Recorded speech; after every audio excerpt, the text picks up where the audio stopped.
Hi, everybody. This is Clare Flynn, and in response to lots of requests from various readers, I've agreed to do a little question and answer session. And with me to help me do it is Gemma Court, who I'll ask her to introduce herself to you in a moment. And she's going to put the questions to me, and I will do my very best to answer them. So over to you, Gemma. Thank you, Claire. Yes, I am Gemma. I am Claire's assistant. I've been working with Claire for about 3 or 4 years now, doing various bits and pieces, lots of fun, and lots of books published in that time as well. She's been a busy little bee writing all those books. So we've got quite a few questions. So we'll get as far as we can with the time we've got, and then we might have to do a second session. But I'll crack on with question number one. And that is your latest novel, The Artist's War, has just been published just a couple of days ago. Congratulations. Thank you. What are these early days like for an author just after a book release? Gosh, it's nerve-wracking because with every new book, you think, oh my goodness, will anybody buy it?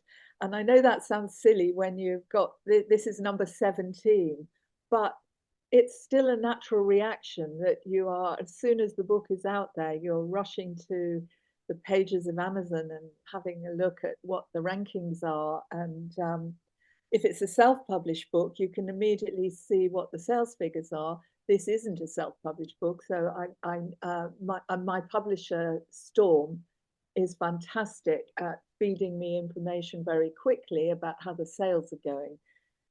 The other thing you look out for is whether or not you have any little orange bestseller flags. And I'm happy to report that I've got one of those in the United States for #1 new release in British historical fiction. So I'm very chuffed about that. The other thing that you have to do in this during the early days is get out there on social media and drum up a bit of support and spread the word about the book. And what is really fantastic is that, contrary to a lot of people's beliefs, the author community is absolutely fantastically supportive of each other. And so you find you go onto Twitter, as I have to keep calling it, I refuse to call it X. Go onto Twitter, and there are lots and lots of authors retweeting and sharing the good news. It just is really, really nice. Same thing with Facebook. I'm not terribly good on Instagram. I always forget to do it, but yes. So getting out there and doing those, it's and just basically making sure that the word is out that the book is out. Now, I often see on your Facebook and your Twitter channels, there's lots of activity going on. So you've obviously got a nice big community there, which is nice. The other thing that you do is watch the reviews coming in. And it's always, again, the first day a book is released, unless you have kind of prepared the ground in advance, there would be no reviews at all. But I was delighted that, more or less as soon as I woke up, there was a review up there from one of the advanced readers. And since then, I think I've got about 9 or 10 reviews in the UK and about the same in the US. So, and lots on Goodreads, which of course people can post on as soon as they've read the book, regardless of whether or not it's yet been published. So yeah, there's over, I don't know, I can't remember, I haven't gone back and counted, but because I don't often go on Goodreads, because I think it's a place really for readers rather than for authors. So I tread very delicately when I go in there. Yeah. But yes, there's quite a lot of reviews already. And the good news is everybody seems to love the book. So that's Excellent. great. Great. I'm a little way through it myself, so I will I'll leave my review when I'm done. But Thank yeah, you, Gemma. anyone who hasn't already read it and left a review, that's your reminder there from Claire. Get those reviews going. Yes, it really does help. Yeah, no, I can attest as a reader that I look at reviews before I buy a book, so definitely important. Great. We will move on to question number two. So you seem to be inspired by lots of different things, locations you've been to, moments in history, stained glass, most recently. Does the inspiration or the interest in something come first? Or does the nugget of a story come first and then you work out the locations and the topics that will best tell that story? Okay.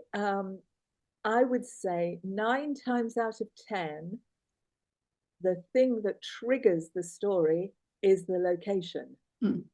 I can walk into a place and it talks to me, or I can visit a country and I think I've got to set a book here, and then the story it comes to me. I mean, and that's happened. If I think of my second novel, I can literally pinpoint the birth of that. And I was lying in a hotel room in southern India, unable to sleep at about 2 o'clock in the morning.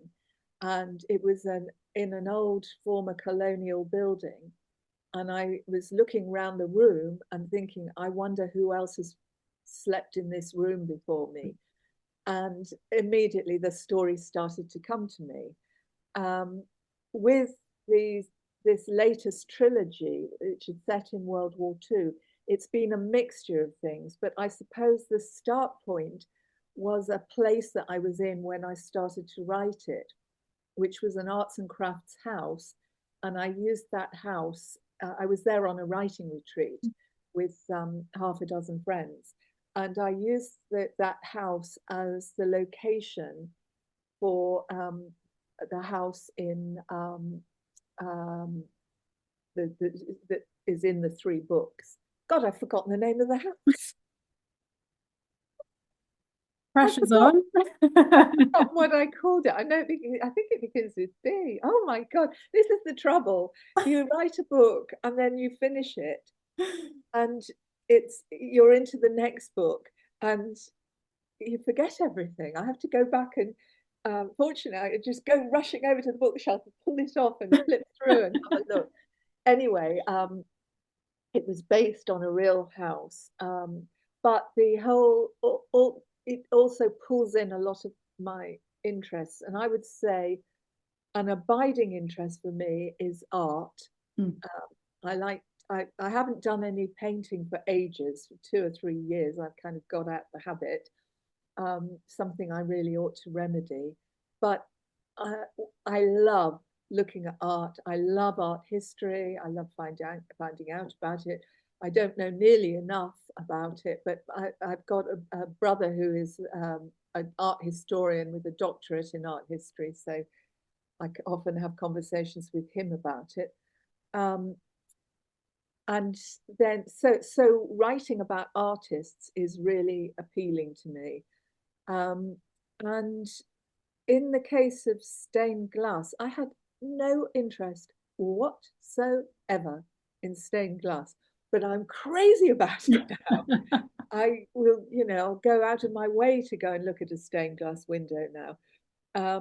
And that came to me totally out of the blue because when I was in this beautiful arts and crafts house trying to start a new novel, I was kind of stuck. I won't say writer's block because I don't really believe in that, but I was just stuck. I didn't know. I'd gone there intending to write another book, and I wasn't feeling the love for writing this particular book that was in my head.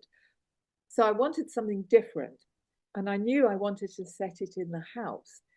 Um, and then I had one of my writer friends there, Lorna Ferguson, who is also a writing coach, absolutely brilliant. And I got through about 3 or 4 days not writing a word, and she kind of came and gave me a big shake up. And she just pulled a book off the shelf and started reading different books, reading random sentences. And from that, I got the name of a minor character. I got Norwich Cathedral, which I didn't use in the book, but I did have quite a few cathedrals. Mm. And then I got stained glass. So I thought, oh, stained glass. This is an arts and crafts house. Arts and crafts stained glass would be interesting. So then I started to research it, and then I got really interested. So yes, it's all kind of, I'm just curious, I suppose. And one thing leads me to another. I guess curiosity is quite important for a writer, really, isn't it? You have to, if you always wrote about exactly what you knew, then you'd not Yeah. have an endless supply, would you? Yes, and in fact, that is a piece of writing advice that is absolute rubbish in my view. The Mm. one that says write what you know. I don't think I've never ever written what I know. I write about experiences that are beyond me because it kind of helps me to step into the character's shoes. Mm. And I think it'd be really, really boring if I was just writing all my own existential angst and writing about my own boring life. I'd rather, yes, it's Mm. unpicking and discovering different things and different people, including my own characters. Yeah.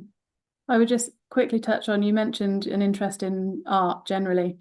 A lot of your blog posts are about arts and museums and galleries, and now a lot about stained glass as well. So for anyone listening who is also interested in any of those things, nip on to Clare's blog and you can find lots of exciting little visits to various museums and galleries around the UK to get your teeth stuck into.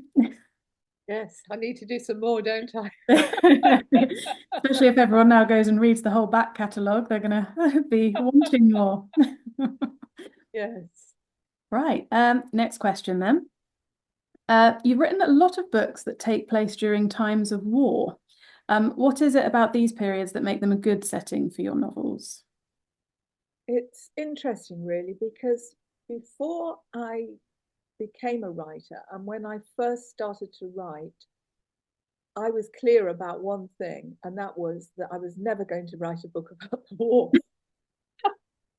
Uh, Oops.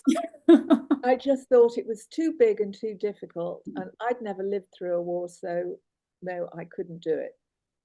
But it's like what we were just saying now about don't write about what you know, write about what you don't know. And I think the appeal of wars is that it puts people, it's like putting them into a pressure cooker. And anything that can happen to you that will have an impact on you, if it's during wartime, that impact can be even greater. And I suppose, I think both world wars, um, given that, I'm of a certain age, I, I grew up having talked to my granny who lived through the First World War and whose husband was fighting on the front on the Western Front. So unfortunately, I didn't talk to her very much about the war because I was a kid and I just thought boring. Mm. But I did talk to my mum a lot about the Second World War and a bit to my dad about it. He was in the RAF. So and also if you were born in that period, you kind of grew up living in the shadow of the war. But because you did that, you didn't talk about it very much. So now I kind of like going back and unearthing it. Mm. But I think it is that fact that everything is heightened. If you're left behind on the home front, you've got a son, a brother, a husband, a lover, or it could be the other way around. Um, it, you've got someone whose life is in danger far away, or if you're a soldier on the front, you're worried about your family at home and whether they're going to be bombed. Mm. So that kind of thing, it just heightens everything. So I suppose that's why I'm fascinated. And I think at the beginning I was put off because I thought I'd have to um, understand military strategy and all of that. And no, you don't. But actually, I found it's really interesting. So yes, when I think it was The Artist's Wife, I was writing about Gallipoli, and I went to Gallipoli, and then I did a lot of research around it, and the whole thing was really just fascinating about how to screw up a Mm. potential invasion, how to squander men's lives needlessly through just neglect and stupidity and bad, lazy decision making. So yeah, it's really interesting. Yeah, sounds it. That actually leads quite nicely onto the next question I've got on my list. So you Okay. mentioned there about understanding the military strategy and that sort of worry that you'd have to know everything about the reality of that situation. The question is, when you are writing about real events or real people, how do you balance that fact and that fiction? So how important is it for you to stay true to the reality that you've been inspired by or you've been researching? Okay. Well, I write about make believe people. Yes, there may be a mention of, if it's World War II, there may be a mention of Mr. Churchill on the radio or what have you. Um, but my characters are all entirely made up. So I've got free reign for my fantasy there with Mm. whatever they do. But they live in a world, and I want that world to be 100% accurate. So I spend a huge amount of time making sure that the details are factually correct. So if I am in a place, I want to, and say somebody's listening to a song on the radio, I want to make sure that that song could be heard on the radio in that particular month of that particular year. I will, I will research, for example, in the book that's come out now, there's a nightclub that Victor goes to. That I don't mention it in the book, but it actually closed its doors in 1916 because people were flouting the drinking laws. Mm. Um, and then after that, it never became a club again. Um, but I had to do a lot of research into it. I found out who the name of the barman. It's a real person. It's actually the guy who then went on to run Harry's Bar in Venice, which many people will have heard of. But I don't say that in the book. It just refers to Harry. Um, so yeah, it's unpicking all those details, and the trouble with it is that you go after looking after one fact, and then you think, oh, that's interesting, and you go down the rabbit hole, and sometimes don't come out for ages and ages. Yeah, But it's yeah, all of that can then feed into another book or another story. it's probably where a lot of the time goes of the actual process Yeah, of creating a book is the research more than the actual yes, writing, I suppose. absolutely. But I think I also feel very fortunate to live in an age where so much is accessible online um, through numerous different sources. Mm. Um, and once upon a time, I'd have had to go trudging off and writing letters and Yeah. sitting in libraries, going through stacks for day after day after day, trying to unearth the kind of things that I can get at the top of a button now. Mm. So, but yes, and even I want to make sure that the places are accurate. Sometimes I make up places, like in the three books that have just come out. Um, the village where they live is called Little Badgerton, and that's entirely a product of my imagination. But it's in Hampshire, and it's in a part of the countryside that I therefore make sure the countryside is consistent with the way I describe it in the book, even though Little Badgerton is made up. Brilliant. That's fascinating. Having never written a book or researched a book, I love hearing about all the intricacies that go into it. It's great. I think we've probably got time for one more question.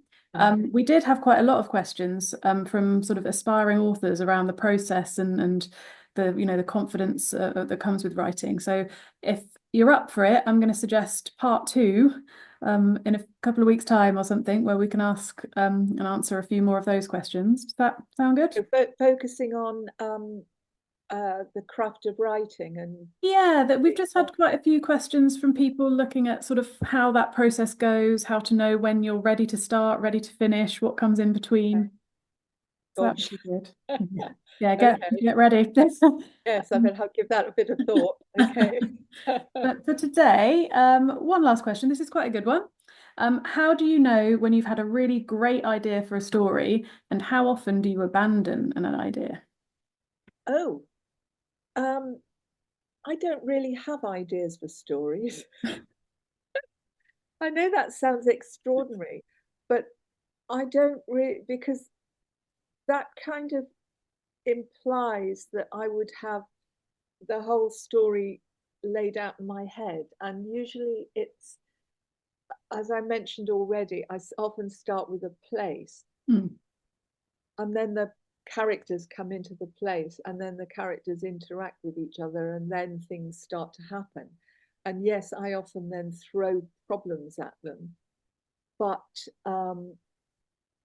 I don't think I think, oh, here's a great idea. I'll write a book about, um, well, I can't even think because Never happened. it's just not how, not, it's not really the way I work. It's it's terribly hard to describe it, and I think it's too simplistic the way people say you're either a plotter or you're a pantser who writes by the seat of their pants. And I've always said, yeah, I'm a pantser, not a plotter. But I think that's too much of a Mm. demarcation down the middle. And I think I kind of weave between the two because I may not have an idea for the story as such in my head, but I do have some kind of vague, probably very poorly articulated sense of that where I'm kind of generally going, and that may well change. But Mm. yeah, I don't know. It's just it's one of those things. It's a black box. Yeah. I can't. I'm in it and I can't see. So Uh, so trying to have explain it you to someone else is very hard. yeah. Have you ever got sort of halfway through a writing project and gone, oh no, I don't want to do that one anymore, or I don't like that? I think every single book I get halfway through and think, oh my God, this is terrible. Why am I doing it? I'm going to throw it away. And I have to force myself to carry on. Mm. And I mean, a lot of authors have names for this and call it this, sticky middle or what have you. I don't think it's that. It's just you poured so much in and you've got to a pivotal point, and it's almost like it requires courage to push it on. And sometimes I get a bit wobbly there, and what I do is just walk away from it and then come back and carry on. Have I ever abandoned something? Yes.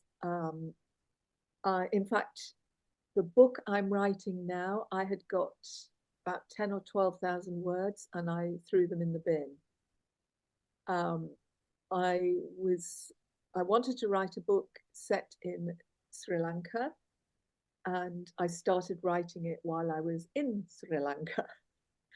And I came back from Sri Lanka and threw it all away because it wasn't good enough. And I wasn't feeling it. I'd just kind of gone through a mechanical exercise, I think. Yeah.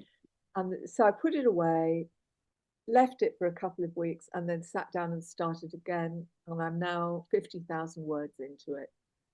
So I'm now at that middle point where I'm thinking, oh my God, is it terrible? But I'm not going to throw it away. I'm just having a little bit of a pause. Um, and again, I'm straying a little bit into writing process, but I am not one of those people.